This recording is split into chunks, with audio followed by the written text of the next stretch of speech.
भैरव या भैरवनाथ शाब्दिक अर्थ, जो देखने में भयंकर हो या जो भय से रक्षा करता है। हिंदू धर्म में शिव के पांचवें अवतार माने जाते हैं। भैरव दुष्टों को दंड देने वाले और भक्तों की रक्षा करने वाले देवता। शैव धर्म में भैरव शिव के विनाश से जुड़ा एक उग्र अवतार है।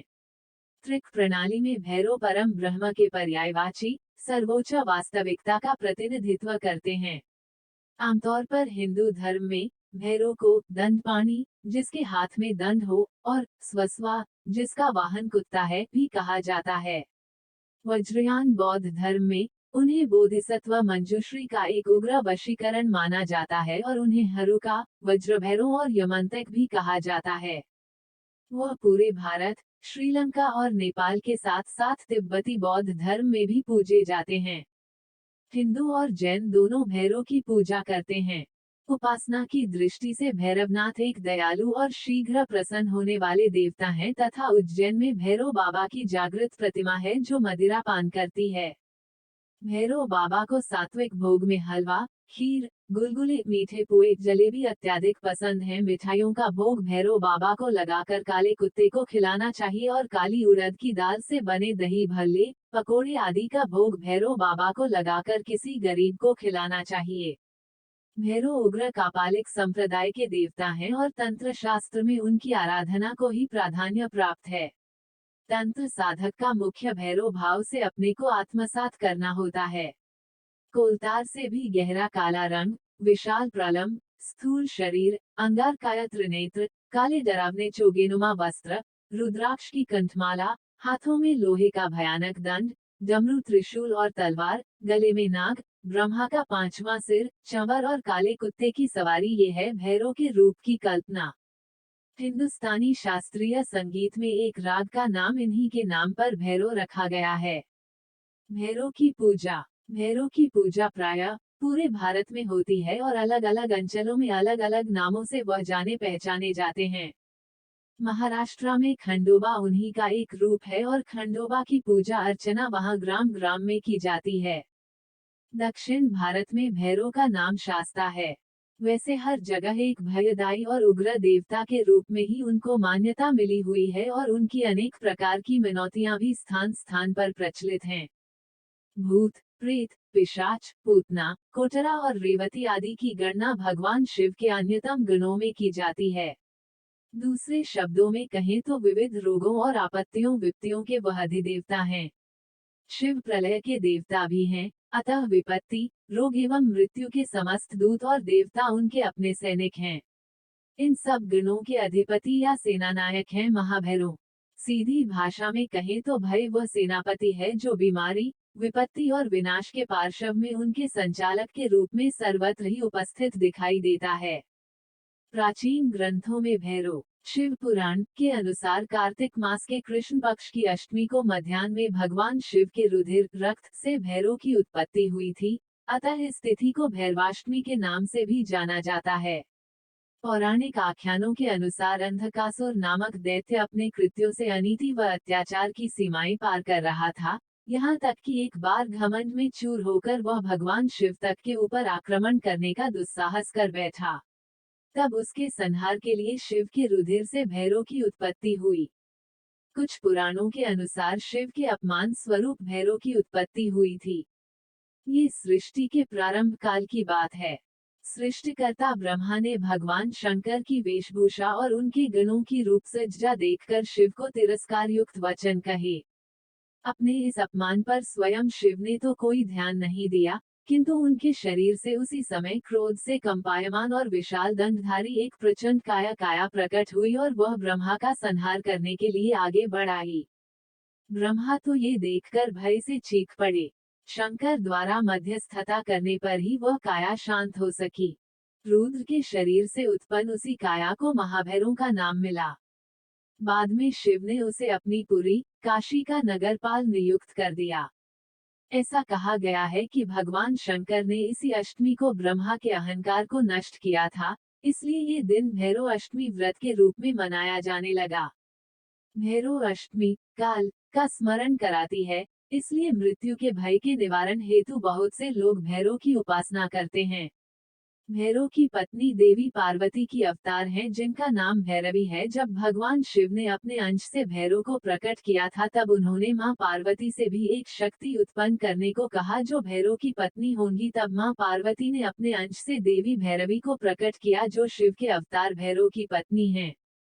ऐसा भी कहा जाता है कि ब्रह्मा जी के 5 मुख हुआ करते थे तथा ब्रह्मा जी 5वें वेद की भी रचना करने जा रहे थे। सभी देवों के कहने पर महाकाल भगवान शिव ने जब ब्रह्मा जी से वार्तालाप की परंतु न समझने पर महाकाल से उग्र प्रचंड रूप भैरव प्रकट हुए और उन्होंने नाखून के प्रहार से ब्रह्मा जी की का 5वां मुख काट दिया। इस पर भैरव को ब्रह्मा हत्या का पाप भी लगा। भैरव उपासना की शाखाएं। कालांतर में भैरव उपासना की 2 शाखाएं बटुक भैरव तथा काल भैरव के रूप में प्रसिद्ध हुई। जहां बटुक भैरव अपने भक्तों को अभय देने वाले सौम्य स्वरूप में विख्यात हैं, वहीं काल भैरव आपराधिक प्रवृत्तियों पर नियंत्रण करने वाले प्रचंड दंडनायक के रूप में प्रसिद्ध हुए। वहीं काल भैरव को भैरवनाथ का युवा रूप तो बटुक भैरव को भैरवनाथ का बाल रूप कहा गया है। पुराणों में भैरव का उल्लेख। तंत्र शास्त्र में अष्ट भैरव का उल्लेख है। 1 असितांग भैरव, 2 रुद्र भैरव, 3 चंद्र भैरव, 4 क्रोध भैरव, 5 उन्मत्त भैरव, 6 कपाली भैरव, 7 भीषण भैरव तथा अंत संहार भैरव। कालिका पुराण में भैरव को नंदी, भरिंगी, महाकाल, वेताल की तरह भैरव को शिवजी का एक गण बताया गया है जिसका वाहन कुत्ता है। ब्रह्मवैवर्त पुराण में भी महाभैरव, संहार भैरव, असितांग भैरव, रुद्र भैरव, काल भैरव, क्रोध भैरव, ताम्रचूर भैरव तथा चंद्रचूर भैरव नामक 8 पूज्य भैरवों का निर्देश है। इनकी पूजा करके मध्य में नवशक्तियों की पूजा करने का विधान बताया गया है। शिव महापुराण में भैरव को परमात्मा शंकर का ही पूर्ण रूप बताते हुए लिखा गया है। भैरव पूर्ण रूप ही शंकरस्य परात्मन मूढ़ास्ते व न जानन्ति मोहिता शिव माया। भैरव साधना व ध्यान के बारे में जाने।